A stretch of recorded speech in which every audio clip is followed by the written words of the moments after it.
I did my World History AP final presentation on the Battle of Midway, which took place in World War II.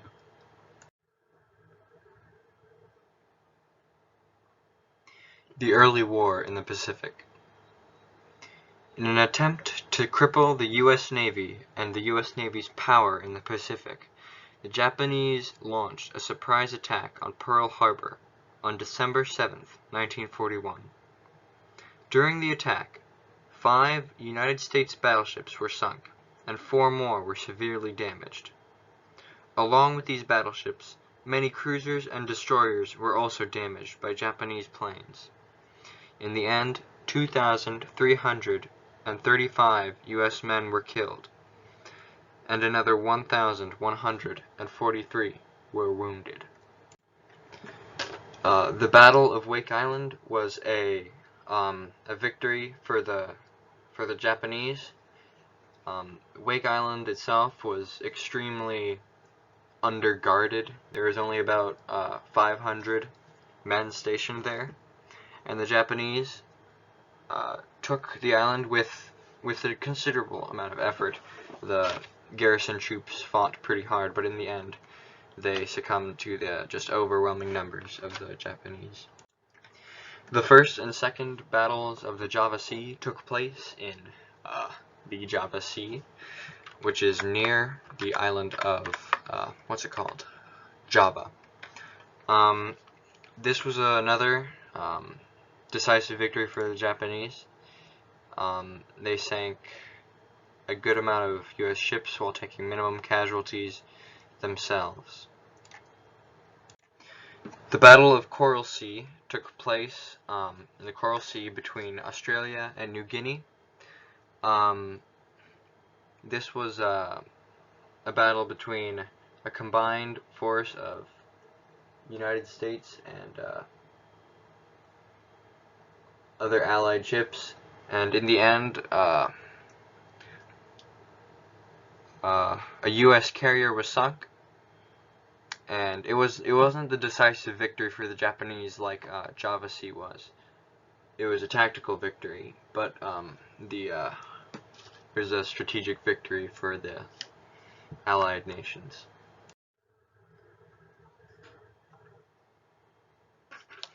The lead up to Midway. United States code breakers had seen some success in cracking some Japanese code, but their technique relied on context, and one code breaker's interpretation of a certain encrypted Japanese message could depict something completely different from another code breaker's interpretation. A message was intercepted by U.S. intelligence saying that the Japanese were planning a large invasion of a place codenamed AF. Joseph Rochford,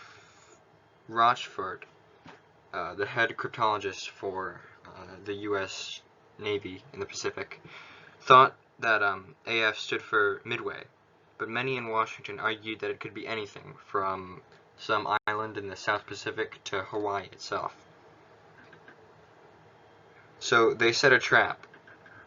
Station Hippo, which was a large reconnaissance and code-breaking station in the Pacific, sent an underground message to Midway, telling them to radio Pearl Harbor, saying that their saltwater pumps were broken and they would soon run out of water. The Japanese intercepted the message that that Midway sent to Pearl Harbor, and they sent their own message back to their dudes saying that AF is running out of water, which confirmed that AF was Midway.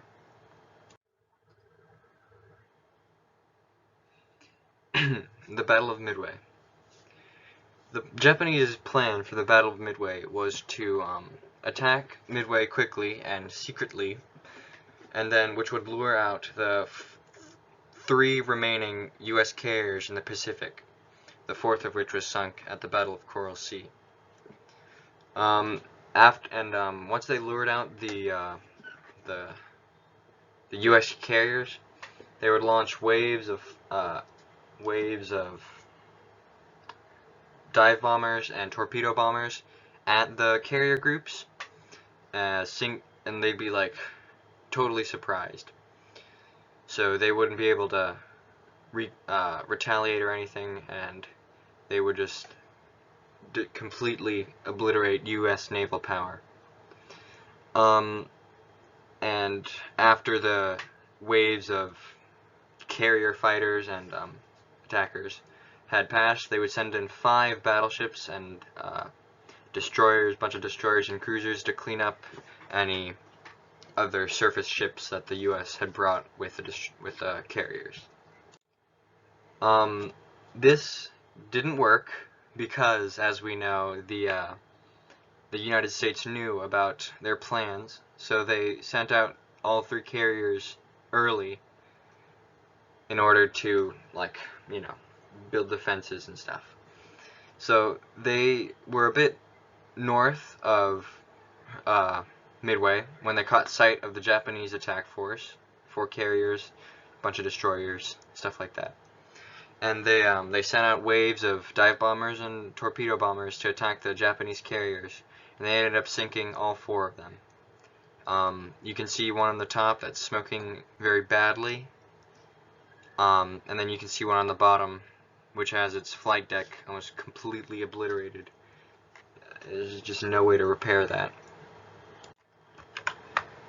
At the end of the Battle of Midway, the U.S. lost 1 fleet carrier and 1 destroyer, while the Japanese lost 4 fleet carriers, 1 heavy cruiser, and 248 aircraft. A very decisive victory for the United States. And upon hearing of the sinking of all 4 Japanese fleet carriers that were sent, the battleships that were supposed to come just retreated back to friendly waters.